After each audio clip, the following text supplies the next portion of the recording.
नमस्कार, मैं हूं संजय शर्मा। आप देख रहे हैं 4 PM गुजरात। गुजरात लॉबी को ये क्यों नहीं समझ में आ रहा कि नफरत किसी समस्या का समाधान नहीं है। वो सारी समस्याओं का ध्यान बटाने के लिए सिर्फ नव हिंदू और मुसलमान का फसाद खड़ा करना चाहते हैं। अभय दुबे जी से मैंने पूछा है कि बढ़ती हुई महंगाई, काकरोच पार्टी के संस्थापक का भारत आना, ये सब क्या संकेत हैं? क्या एक नई क्रांति की तैयारी हो रही है? शानदार बातचीत है, लेके चलता हूं सीधा आपको अभय दुबे जी के पास। 4 PM न्यूज नेटवर्क में बहुत बहुत स्वागत है अभय दुबे जी आपका। मैं कई सारे अलग अलग मुद्दों पे आज आपसे बात करूंगा, लेकिन आज मुझे एक IAS अफसर का फोन आया और मैं बड़ा हैरान हुआ। वो दिल्ली कैडर के IAS से। उन्होंने मुझे किस्सा बताया, तो बस 2 मिनट का किस्सा है, मैं सुना लूं फिर मुद्दे पे आऊंगा। उन्होंने कहा कि एक जगह एक बहुत बड़ा सैकड़ों एकड़ में एक आदमी का फार्म हाउस था। वो ईश्वरीय रूप था। वहां पे हजारों लाखों करोड़ों घड़ियां लगी हुई थी। तो कोई इसका मित्र क्या, उसने कहा कि इतनी घड़ियां क्यों लगा रखी हैं? सबका समय अलग अलग। बोले नहीं, समय नहीं है ये पृथ्वी के सारे महत्वपूर्ण लोगों की घड़ियां हैं। जैसे कोई झूठ बोलता है तो घड़ी सुई आगे बढ़ जाती है। बोला अच्छा, एक घड़ी है वो बंद पड़ी है, वो तो हिल ही नहीं रही। बोले वो राजा हरिश्चंद्र की घड़ी है। वो घड़ी आज तक इसलिए नहीं चली क्योंकि राजा हरिश्चंद्र ने कभी झूठ ही नहीं बोला। फिर उसने कहा कि भाई, इसमें हमारे विश्वगुरु की घड़ी नहीं दिख रही है, वो घड़ी कहाँ है? बोले वो घड़ी यहाँ नहीं है। बोले फिर वो घड़ी कहाँ है? बोले वो मैंने अपनी मेज पे लगा ली है क्योंकि वो टेबल फैन की तरह काम करती थी, इतनी तेजी से चलती है।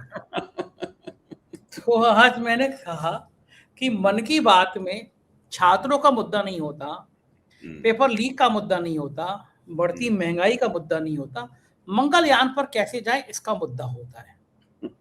गैस के सिलेंडर फिर बहुत तेजी से बढ़ गए और वो मेलोडी टॉफी के से भी काम चल नहीं रहा। ये सिलेंडर लोग ओढ़ें, बिछाएं, उज्ज्वला योजना के फोटो खिंचाएं, उस पर बैठ के डांस करें। क्या मध्यम वर्गीय परिवार, गरीब परिवार विश्वगुरु छोड़ेंगे कहीं जिंदा रहने लायक या नहीं छोड़ेंगे? क्या लगता है? देखिए, जिस दिन इस देश की सड़कों पर लोग सरकार के विरोध में लंबा लंबा जुलूस निकाल रहे होंगे, नारेबाजी हो रही होगी, धरने प्रदर्शन हो रहे होंगे सारे देश में, और भारतीय जनता पार्टी वाले परेशान हाल इधर उधर घूम रहे होंगे, उस दिन भी नरेंद्र मोदी अपने प्रचार तंत्र के जरिए हैप्पी नैरेटिव चला रहे होंगे। उस दिन भी कह रहे होंगे अमृत काल चल रहा है। उस दिन भी वो कह रहे होंगे कि हमारी अर्थव्यवस्था दुनिया की तीसरी सबसे बड़ी अर्थव्यवस्था बनने जा रही है। उस दिन भी वो कह रहे होंगे कि हम बहुत तेजी के साथ ग्रो कर रहे हैं। उस दिन भी कह रहे होंगे कि भारत इस चीज का हब बन चुका है, भारत उस चीज का हब बन चुका है। जाने कितनी चीजों का हब वो भारत को बना चुके हैं, लेकिन वो हब कहाँ है वो अभी तक दिखाई नहीं पड़ रहा है। हमने इस देश में 25 नए एयरपोर्ट बना दिए हैं। भारत कितनी तेजी के साथ आगे बढ़ रहा है। कितने हम लोगों ने फ्लाईओवर बना दिए हैं। सब जो कभी नहीं बात कहेंगे वो कि भारत के 80 करोड़ लोगों को हम लोग मुफ्त अनाज दे रहे हैं, इसलिए हमारी अर्थव्यवस्था थोड़ी संकट में है। वो कभी लोगों के सामने खड़े होकर नहीं स्वीकार करेंगे कि इस वक्त हमारा जो विदेशी मुद्रा भंडार है, जो फॉरेन करेंसी एसेट्स हैं हमारे, वो जरा कम हो गए हैं और हम लोगों को बहुत परेशानी हो रही है उनका स्तर बनाए रखने में, क्योंकि उससे हम इम्पोर्ट का बिल, जो चीज़ें आयात करते हैं और ख़ास तौर से तेल आयात करते हैं, पेट्रोल और डीजल आयात करते हैं, कच्चा तेल आयात करते हैं, उसका बिल चुकाना पड़ता है। वो कभी भी नहीं लोगों को बताएंगे। वो कहेंगे नौजवान देश की प्रगति में उत्साहपूर्वक भाग ले रहा है। नौजवान देश की प्रगति में उत्साहपूर्वक भाग ले रहा है। अब वो नौजवान सड़क पर काक्रोच बनकर शिक्षक, जो नौजवान शिक्षक है, उसको जो अपॉइंटमेंट मिला था, वो 8 साल बाद भी जो है उसको नौकरी नहीं मिल पाई। इसलिए सड़क पे वो काक्रोच की बात रेंग रहा है। वो नौजवान, वो कभी नहीं इस बात को स्वीकार करेंगे। पेपर लीक हो रहा है, कुछ भी हो रहा है, वो अपना हैप्पी नैरेटिव कभी मन की बात के जरिए, कभी भाषण, उन्होंने कभी आज तक स्वीकार किया? आप उनके पिछले 5 साल में दिए गए, वैसे तो 12 साल में दिए गए भाषण भी देखे जा सकते हैं, लेकिन छोड़िए, वो काफी बड़ा हो जाएगा। पिछले 4-5 साल में दिए गए प्रमुख भाषणों को देख लीजिए। सब भाषण नहीं, प्रमुख भाषण जो महत्वपूर्ण मौकों पर दिए उन्होंने, उनमें आप देख लीजिए हर जगह वो हैप्पी नैरेटिव चलाते हुए दिखते हैं। विपक्ष पे वो भ्रष्टाचार का आरोप लगाते हैं, लेकिन कभी नहीं स्वीकार करेंगे कि उनका जो स्किल मंत्रालय है उसमें 1 लाख करोड़ का भ्रष्टाचार हुआ, और वो भ्रष्टाचार की रपट जो है वो वो सीएजी रिपोर्ट में वो पूरा का पूरा दर्ज है। कभी भी नहीं स्वीकारेंगे वो कभी भी। नरेंद्र मोदी एक ऐसे नेता हैं जो अभी भी जब ये कह रहे हैं कि भाई देश में आर्थिक संकट आ सकता है, दिक्कतें हो सकती हैं, तो वो कह रहे हैं कि वो इसलिए आ सकता है क्योंकि कोविड हुआ था और उसके बाद फिर खाड़ी युद्ध हो गया। उसमें उनकी कोई कमी नहीं है। उन्होंने, आप देखिए ना, आप उनका वो भाषण देखिए जिस दिन संसद में लिख के लाए थे। अभी उन्होंने पिछला भाषण संसद में पढ़ा था जिसमें उन्होंने पहली बार लोगों से कहा कि देश जो है वो एक संकट की, देश में संकट आ सकता है और कोविड जैसा संकट आ सकता है। यही तो उन्होंने अपने भाषण में कहा था। आप उस भाषण को ही देखिए, 20-25 मिनट का, 24 मिनट का वो भाषण था। उस भाषण में भी ज्यादातर समय वो अपनी सरकार की उपलब्धियां गिनाते रहे। हमने तेल का इतना भंडारण कर लिया है, उतना कर लिया, इतना कर लिया। चूंकि उनके साथ कोई जवाब सवाल नहीं हो सकता है, चूंकि उनके दिए हुए आंकड़ों को कोई चुनौती नहीं दी जा सकती है, चूंकि वो उपलब्ध नहीं है किसी भी किस्म की जवाबदेही के लिए, किसी भी किस्म की जरह के लिए, किसी भी किस्म की सवाल खानी के लिए उपलब्ध नहीं है, इसलिए वो जो कहते हैं वो कह के निकल जाते हैं। हवा में उनका झूठ तैरता रह जाता है। इसीलिए वो घड़ी जो है वो फैन की तरह चलती रहती है लगातार। जो हैप्पी नैरेटिव है नरेंद्र मोदी का, वही है उनका सतत बोला जाता हुआ झूठ। वो और उनके तमाम सलाहकार, उनकी प्रचार टीम ये लगातार करते रहते हैं, बिल्कुल कॉन्स्टेंटली, लगातार। जिस दिन से वो प्रधानमंत्री बने हैं, शुरू में तो थोड़ा सा उलझन थी, कैसे काम किया जाएगा इसकी बहुत सारी उनकी अपनी संहिताएं वगैरह तय नहीं थी। वो टटोल रहे थे, कभी इस पक्ष में कभी उस पक्ष में, इसलिए कई काम जो उन्होंने किए उनको वापस भी उन्हें लेना पड़ा। यहाँ तक कि बाद में किसान आंदोलन के कारण वो 3 कानून भी वापस लाने पड़े। जो भूमि अधिग्रहण के लिए अध्यादेश जारी किए गए थे, वो अध्यादेश भी उन्हें वापस लेने पड़े। इस सब उन्हें करना पड़ा उन्हें। लेकिन जब उनके पैर जम गए, और खास तौर से 2019 के बाद जब उनके पैर जम गए, उसके बाद नरेंद्र मोदी ने जो झूठ बोलने का सिलसिला शुरू किया है और हर किस्म की जवाबदेही की उपेक्षा करने का जो सिलसिला शुरू किया है, उन्होंने, उनके सलाहकारों ने, उनके मंत्रियों ने, उनकी पार्टी ने, वो अभूतपूर्व है। वो भारत का इतिहास, भारत के इतिहास में ही नहीं, दुनिया के इतिहास में महत्वपूर्ण है। ऐसा कहीं दुनिया में नहीं हुआ जैसा नरेंद्र मोदी ने किया है। अब आपने एक सुनाया लतीफा घड़ियों वाला, एक मैं आपको सुनाता हूं। उससे आपको ये अंदाजा होगा कि नरेंद्र मोदी इतना झूठ बोलते हैं, लेकिन उनका झूठ जो है वो पकड़ा क्यों नहीं जाता। यानी वो एक ऐसा झूठ है जो पकड़ गया है फिर भी पकड़ा नहीं जाता है। ऐसा है कि नेपोलियन बोनापार्ट ने, ऊपर थे नेपोलियन बोनापार्ट का देहांत तो बहुत पहले हो गया, तो उन्होंने ईश्वर से कहा, नेपोलियन बोनापार्ट ने, कि यार कुछ दिन में पृथ्वी की सैर करने जाना चाहता हूं दोबारा। तो ईश्वर ने उन्हें इजाजत दे दी। तो सबसे पहले उन्होंने देखा दुनिया में सबसे ताकतवर देश कौन सा है, तो अमेरिका में उन्होंने लैंड किया। ट्रंप से मुलाकात की नेपोलियन बोनापार्ट ने। ट्रंप भी बहुत खुश हुए उनसे मिलकर। ट्रंप से पूरी बातचीत करने के बाद नेपोलियन ने कहा कि अगर मुझे, मिस्टर डोनाल्ड ट्रंप, अगर मेरे पास आप जैसी शानदार ताकतवर सेना होती और इतनी जबरदस्त मिलिट्री की टेक्नोलॉजी होती, तो मैं वाटरलू का युद्ध कभी नहीं हारता। वाटरलू का युद्ध हार के तो नेपोलियन परास्त हुआ था, मैं वाटरलू का युद्ध कभी नहीं हारता। उसके बाद नेपोलियन इजराइल गए, वहां नेतन्याहू से उनकी मुलाकात हुई। नेतन्याहू से बातचीत करने के बाद उन्होंने कहा, अगर हमारे पास मोसैड जैसी संस्था होती और ऐसा जासूसों का जाल होता जो आपके पास है, सीक्रेट एजेंटों का, तो मैं कभी वाटरलू का युद्ध नहीं हारता। फिर वो भारत आए और उन्होंने विश्वगुरु से मुलाकात की। विश्वगुरु से मुलाकात करने के बाद उन्होंने विश्वगुरु से ये कहा कि अगर जिस तरह से मीडिया आपने कैप्चर कर रखा था, उस तरह से अगर कर रखा है, इस तरह का मैंने अगर मीडिया कैप्चर कर लिया होता, तो आज तक कोई जान ही नहीं पाता कि मैंने वाटरलू का युद्ध हारा। किसी को पता ही नहीं लग पाता कि मैंने वाटरलू का युद्ध हारा है। ये स्थिति है। इसीलिए मोदी जी से कभी कोई जवाब सवाल नहीं हो पाता। वो कुछ भी कहते रहे, वो लगातार एक हैप्पी नैरेटिव अपनी तरफ से चलाते रहते हैं। लोग उसको कितना रिसीव कर रहे हैं, कितना ग्रहण कर रहे हैं, कितना विश्वास कर रहे हैं, कितना नहीं विश्वास कर रहे हैं, इससे उन्हें मतलब नहीं है। ये एक पॉलिटिकल टेक्नोलॉजी है संजय जी, ये एक पॉलिटिकल टेक्नोलॉजी। आपके विरोधी कुछ भी कहते रहे, अखबार में कोई भी विश्लेषण छपता रहे, विदेशी संस्थाएं कुछ भी कहती रहे, कोई भी रेटिंग मिलती रहे, कुछ भी मिलती रहे।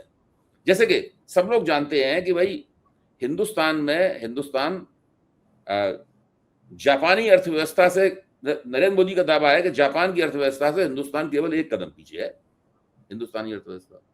साथ में यह भी एक तथ्य है कि जापान का जो पर प्रति व्यक्ति आमदनी है वो तो करीब $15,000 के बराबर है, और भारत की प्रति व्यक्ति आमदनी तो $2,500 है।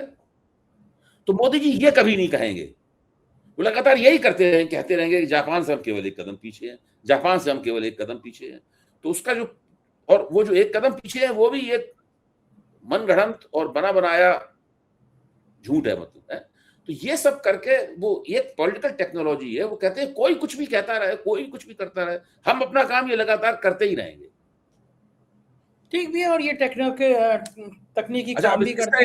एक और मैं उदाहरण बताएं, उन लोगों ने, उनके आईटी सेल ने वो खबर चलाई, हिंदू वाली खबर, कॉन्कॉक्ट की हिंदू वाली खबर, जिसमें इंदिरा गांधी की 1967 की तस्वीर थी और ये लिखा था कि इंदिरा गांधी ने सोना न खरीदने की अपील की। ये अच्छा, उसके बाद वो ये पोल खुल गई कि वो खबर फर्जी थी। फैक्ट चेक से जरिए हिंदू ने खुद ही उसका खंडन कर दिया। आप क्या जानते हैं, इससे बीजेपी के आईटी सेल को अफसोस हुआ होगा, या उन्होंने सोचा होगा कि हमारी गलती पकड़ गई, कोई शर्मिंदगी हुई होगी उनके अंदर, या उन्होंने एक कप चाय कम पी होगी क्या उन्होंने उस दिन? नहीं, क्योंकि वो ये जानते हैं कि उनके जो भक्त, वो जो झूठी खबरें चलाते हैं, उनके 2-3 स्तर होते हैं। एक खबर जो पकड़ जाती है, वो खबर भी उनका जो भक्त मंडल है, उस भक्त मंडल उसका उपभोग कर लेता है तब तक। उसके बाद भी एक खबर आई थी, एक आदमी मानने को तैयार नहीं था कि वो खबर जो है वो झूठी है, वो लगातार उस पर अड़ा हुआ था कि नहीं इंदिरा गांधी ने कहा था। वो कुछ नहीं मानने को तैयार था कि हिंदू ने खुद खंडन कर दिया, कुछ नहीं, वो बार बार दिखा रहा था, ये देखो ये देखो ये देखो, कुछ भी आप तर्क दिए नहीं। तो कुछ ऐसे लोग हैं जो उनका पूरा झूठ पकड़ जाने के बावजूद भी उस झूठ को बार बार कहते और बोलते रहते हैं। ये मामला इस तरह का, ये पॉलिटिकल टेक्नोलॉजी पकड़े जाने पे, पोल खुल जाने पर भी कम से कम कुछ प्रतिशत तो कामयाब हो ही जाती है। भाई अगर पोल नहीं खुली तो इतना करोड़ लोग विश्वास कर लेंगे, पोल नहीं खुली तो कुछ लाख लोग कर ही लेंगे विश्वास, कर ही लेंगे। बिल्कुल सही बात है, भ्रम में तो रहेंगे। अबे कुछ लोगों को भ्रमित कर देंगे, कुछ लोगों को लोग सोचेंगे पता नहीं, दो तरह की सूचनाएं उनके दिमाग में टकराएंगी, परेशान हो जाएंगे, मतलब कुछ भी होगा। लोगों को सत्य से विमुक्त तो कर ही देंगे। अब जी 6 जून को एक बड़ा ऐतिहासिक दिन होने जा रहा है।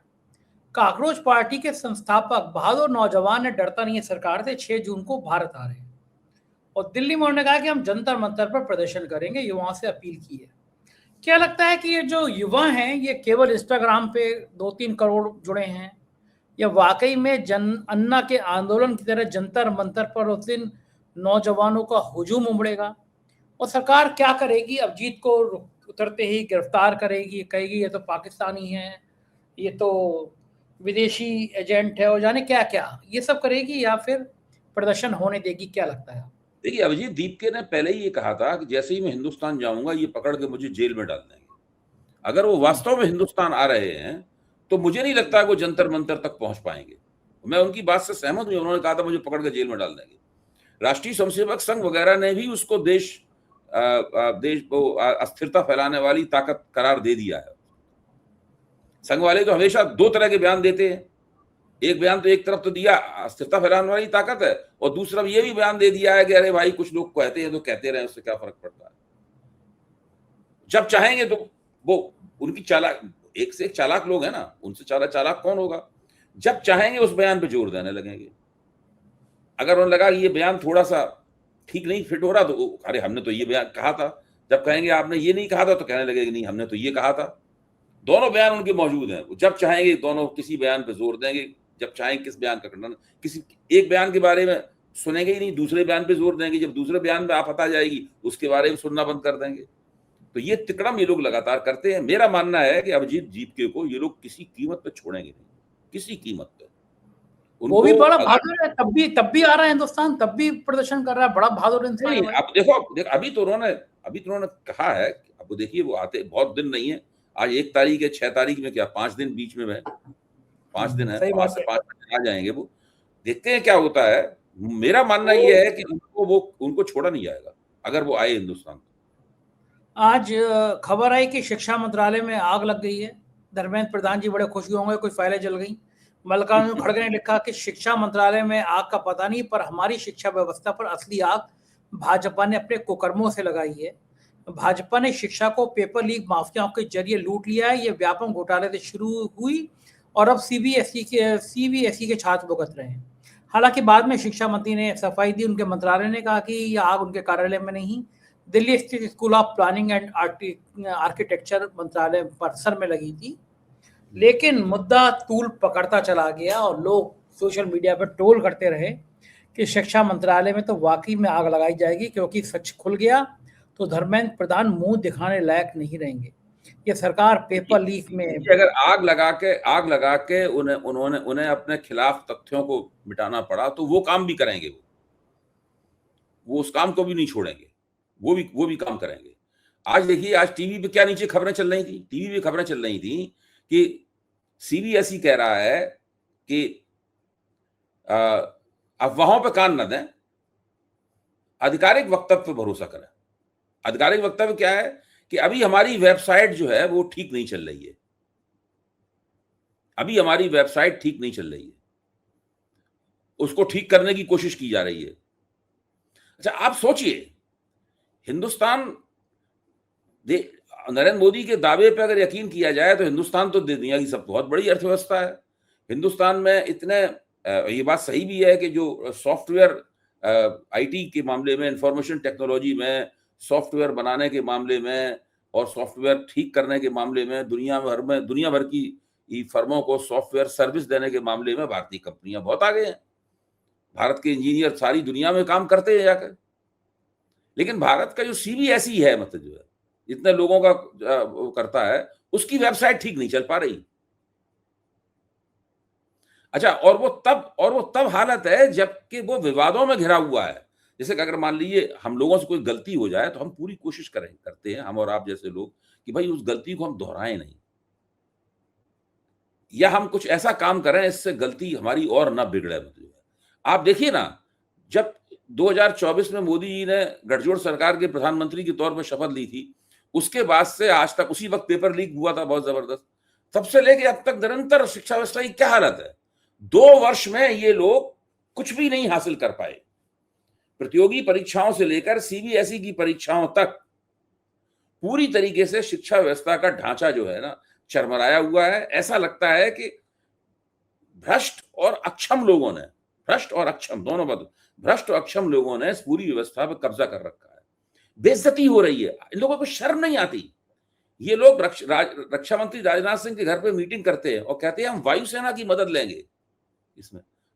मतलब जो भी सुनता है हंसने लगता है। हम माथा भी नहीं पीट सकते, कैसे लोग हैं। और उसको धर्मेंद्र प्रधान को लज्जा भी नहीं आती कहते हुए। उस मीटिंग से ये निर्णय निकलना कि वायुसेना की मदद लेंगे, या वायुसेना की वो निर्णय जो है वो सरकार, रक्षा मंत्री, वो मोदी जी के हाथ में है, वो जो बताएं। तो ये स्थिति है लोगों की।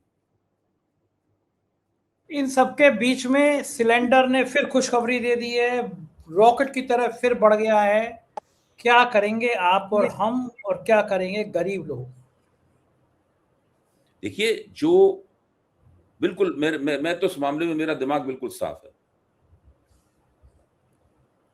मैं उदारता पूर्वक कह रहा हूं, भारत की 15% आबादी जो है ऊपर की, जिसमें हम और आप जैसे लोग भी शामिल हैं, उस 15% आबादी, जो 15% आबादी है, उस आबादी के ऊपर किसी महंगाई, किसी सिलेंडर की कीमत बढ़ना, किसी गैस का दाम बढ़ना, किसी पेट्रोल का दाम बढ़ना, किसी डीजल का दाम बढ़ना, इन सब चीजों का कोई असर नहीं पड़ता। इसके तुरंत बाद जैसे ही आप 15 से नीचे जाते हैं, वो असर क्रमशः बढ़ता चला जाता है। 15 से नीचे आप जाते हैं तो जिनकी आमदनी 75,000 रुपये महीने है, 50,000 रुपये महीने है, 60,000 रुपये महीने है, 20,000 रुपये महीने है, 25,000 रुपये महीने है, 10,000 रुपये महीने है, यानी जो लोग मध्य वर्ग के हैं, निम्न मध्य वर्ग के हैं, गरीब लोग हैं, गरीबी की रेखा के ऊपर बैठे हुए हैं, गरीबी की रेखा से नीचे हैं, ये सारे के सारे लोगों के लिए ये अमृत काल जो है विष काल की तरह आया है। ये अमृत काल नहीं है उनके लिए, विष काल है उनके लिए। अब ये बहुत बड़ी समस्या है लोग। मोदी जी ने पूरे समय, पूरे 12 साल में अर्थव्यवस्था की जो बद इंतजामी की है, ये इसका खामियाजा मोदी जी भी भुगतेंगे राजनीतिक रूप से। अब क्या भुगतेंगे? बुढ़ापा आ गया, 2-3 साल की और राजनीति, अब क्या भुगतेंगे? वो 3 साल और राजनीति, 80 साल के हो जाएंगे। आप नरेंद्र मोदी को व्यक्ति के तौर पर मत देखिए। नरेंद्र मोदी एक प्रोजेक्ट के सीईओ हैं। एक प्रोजेक्ट है हिंदू भारत को, भारतीय समाज को एक खास सांचे में डालने का। ये उस प्रोजेक्ट के सीईओ हैं। उनकी अपनी शैली है कंपनी चलाने की। जो ये कंपनी है, हिंदुत्व को आप एक कंपनी मानिए, मोदी जी उसको चला रहे हैं। उनके पास बहुत लंबा चौड़ा स्टाफ है, बड़ा जबरदस्त बजट उनको मिला हुआ है। वो एक प्रोजेक्ट के सीईओ हैं। तो मोदी जी की विफलता उस प्रोजेक्ट की विफलता होगी, ये समस्या है। मोदी जी की अगर बदनामी होती है, लोकप्रियता घटती है, तो उस प्रोजेक्ट की लोकप्रियता घटती है। असली समस्या यहाँ पे है। इस तरह से देखना चाहिए इसको। अभी भी भूत है। मैं आज एक साहब के यहाँ गया, बहुत पैसे वाले थे, तो मुझसे बात चलने लगी राजनीति की। बोले मैं अभी स्विट्जरलैंड गया, पहले जाता था बड़ी नाक कटती थी, इस बार गया तो वहाँ के लोग कहते oh you are the from India, Modi is the great leader. बोले हमारा सम्मान बढ़ गया। मैंने कहा जैन जी का क्या हाल है, नौजवानों का? बोले जैन जी पागल है, कुछ नहीं कर सकते, जैन जी से तो मुझे उम्मीद ही नहीं है, ये कुछ नहीं कर सकते।